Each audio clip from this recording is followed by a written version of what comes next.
Qur'onda aytadi: "Astaizu billah fazkuruni azkurkum."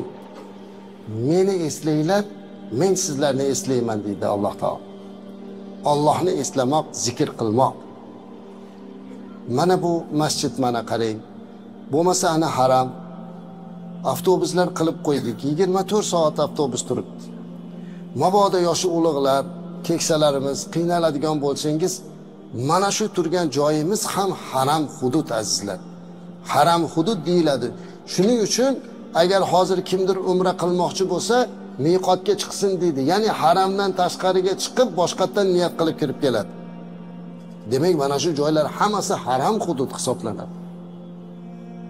Biz o'sha haram hududdamiz. Ihrom kiyib keldik. Ihromni libosdan chiqdik, lekin hudud baribir haram. Xohlang mana shu joyda o'tirib zikr qiling. Yosh keksalarni qiynamanglar, issiqda juda qattiq issiq bo'lyapti, ko'ryapsizlar. Hali oldimizda haj turibdi. Ko'pchilik men kuchliman deydi-da, asosiy hajga borganda yiqilib qoladilar. Men necha yilga tajribamdan kelib chiqib aytyapman bu gapni. Voy, bunaqa qilmang desa quloq solmaydi. Yo'q, o'lib ketgan otamga, o'lib ketgan onamga, momamga, falonchiga umra qilaman deydi-da, o'zini gardanidagi farziga hajga kelganda kuchi yetmasdan yotib qoladi. Yo'q, siz hajga keldingiz. Siz haji uchun niyat qilib keldingiz. Shunday ekan, hajga kuchingizni saqlab turing. Bu 5 kun qiladigan hajimiz oson ish emas.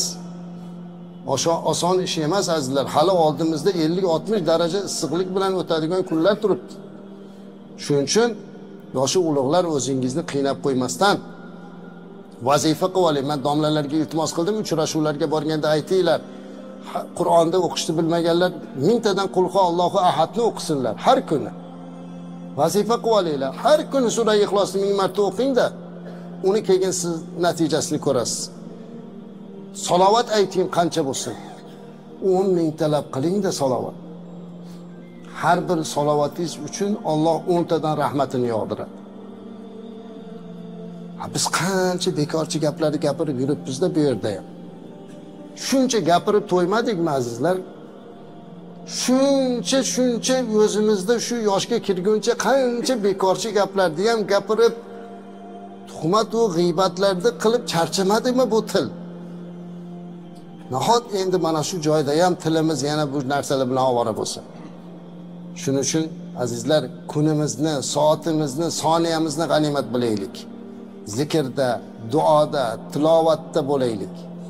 Ana o'shanda inshaalloh bu yerga kelib shuncha mablag' sarflab, shuncha Alloh bergan imkoniyatdan unumli foydalanib ketiladi.